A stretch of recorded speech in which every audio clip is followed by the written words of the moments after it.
বন্ধুরা, কেমন আছেন সবাই?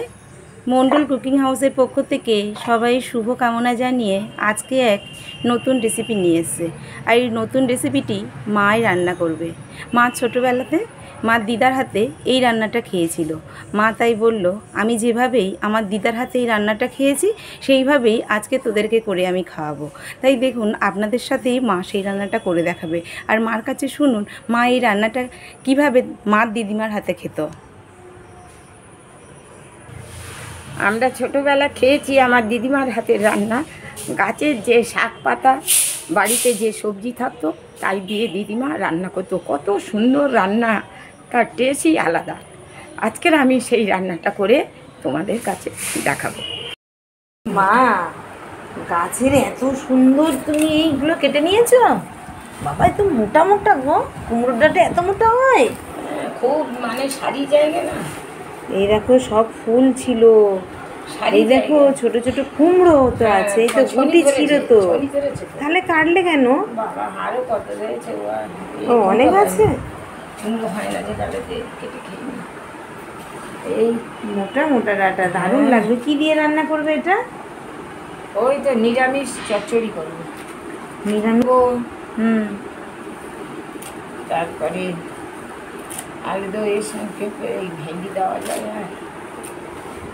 দেখেই তো লোভ লাগছে গো, সত্যি। গাছের কোনো সবজি না হলেই সেটা খুব ভালো লাগে। কচি কচি পাতা দারুণ দারুণ লাগে।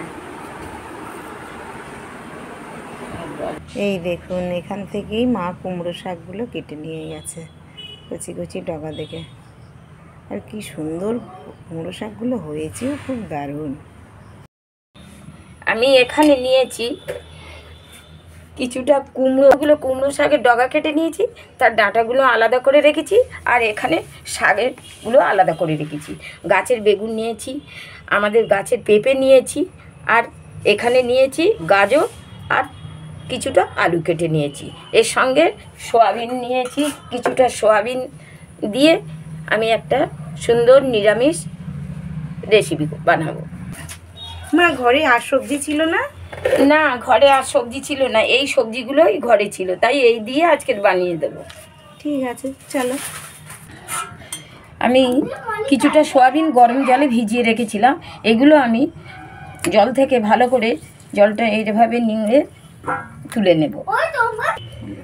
কড়া তো গরম হয়ে গেছে, এর মধ্যে আমি দিয়ে দেবো। যাই গেছে, এর মধ্যে আমি সয়াবিনটা দিয়ে দেবো। রান্না করতে করতে আমাদের কারেন্টটা চলে গেছে, তাই একটু অসুবিধা হচ্ছে, তোমরা একটু কষ্ট করে দেখে নেবে।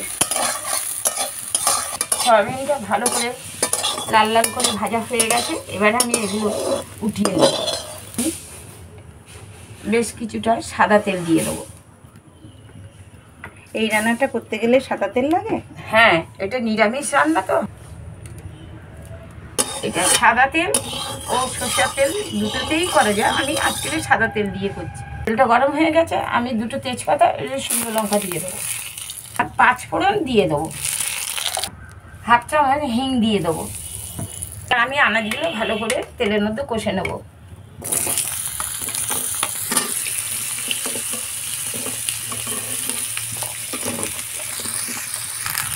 কাঁচা লঙ্কা কুচি দিয়ে দেবো, টমেটো কুচি দিয়ে দেবো। আজকে তো রবিবার, কারেন্ট আমাদের এখানে প্রচণ্ড ভোগাচ্ছে, লোডশেডিং। দেখুন, অন্ধকারের মধ্যে আমাদের রান্নাটা আজকে করতে হচ্ছে। আমি পরিমাণ মতন লবণ দিয়ে দেবো। একটু কষিয়ে নেবো। সবজিগুলো ভালো করে কষা হয়ে গেছে, এবার আমি এই কুমড়োর ডাঁটা দিয়েছিলাম, তার যে শাকটা ছিল এর মধ্যে দিয়ে দেবো।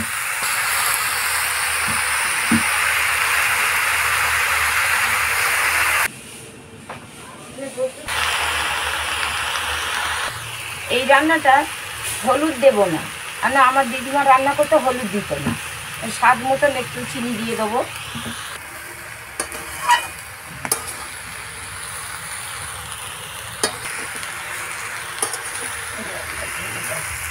পুরো ভিটামিনের ভরপুর তরকারিটাতে, মশলাপাতি কম, পুরো শাকসবজি।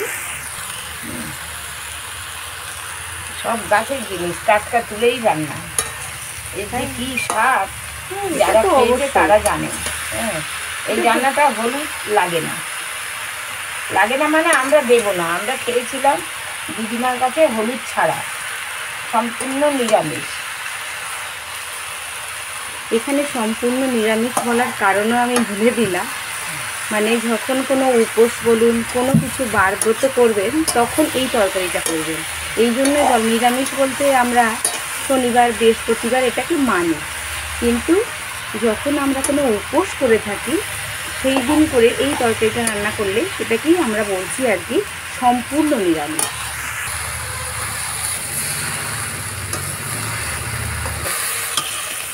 ভালো করে কষানো হয়ে গেছে। এবার আমি এর মধ্যে কিছুটা জল দেব। জলটা কিন্তু পরিমাণে দেখলাম মা খুব বেশি দিল না, মানে জাস্ট আনাজটা সিদ্ধ হবে, তাই তো মা? হ্যাঁ, এটা তো কোনো ঝোল টোল রাখবো না, রস রাখবো না, এটা শুকনো হবে। হ্যাঁ, এটা শুকনো হবে। আমি 1 চামচ আদা বাটা দিয়ে দেবো ঠিক এই সময়ে। আদাটা দিয়ে এবারে একটু নাড়াচাড়া করে নেব, নিয়ে আবার আমি ঢাকা দিয়ে দেবো। ঢাকা সয়াবিনগুলো এর মধ্যে দিয়ে দেবো।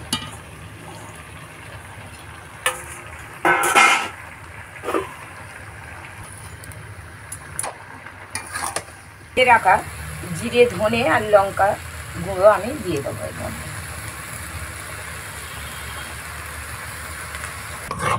গ্রাম বাংলার হারিয়ে যাওয়া একটা রান্না, বাড়িতে এটা অবশ্যই করে খাবে, এর টেস্টই আলাদা। সত্যি কথাই, আমরা বলুন এর গন্ধটা আলাদা। মাছ মাংস বলুন বা অন্যরকম অনেক রেসিপি খাই, আমরা কিন্তু এইভাবে শাক পাতা এইভাবে লেবড়া টাইপের করে আমরা কিন্তু খুব কম খাই। আর এটা কিন্তু মানে হারিয়ে যাওয়া একটা রান্না, মানে মা দিদিমার কাছে শুনেছি, মা দিদিমা নাকি এটা খুব ভালো এটা রান্না করতে পারতো। তাই আজকে মা রান্না করে দেখালো সেই হারিয়ে যাওয়া রান্নাটা, পুরানো রেসিপিটি। কেমন লেগেছে অবশ্যই জানাবেন। আর এটা গরম ভাতে বলুন, শুধুই খেতে বলুন, জাস্ট অমৃত লাগবে। তাহলে যদি ভালো লেগে থাকে তাহলে অবশ্যই আমার এই রান্নাটা যদি ভালো লেগে থাকে, আমার দিদিমার রান্নাটা, অবশ্যই আমাকে একটা লাইক, কমেন্ট আর শেয়ার করবে। টাটা।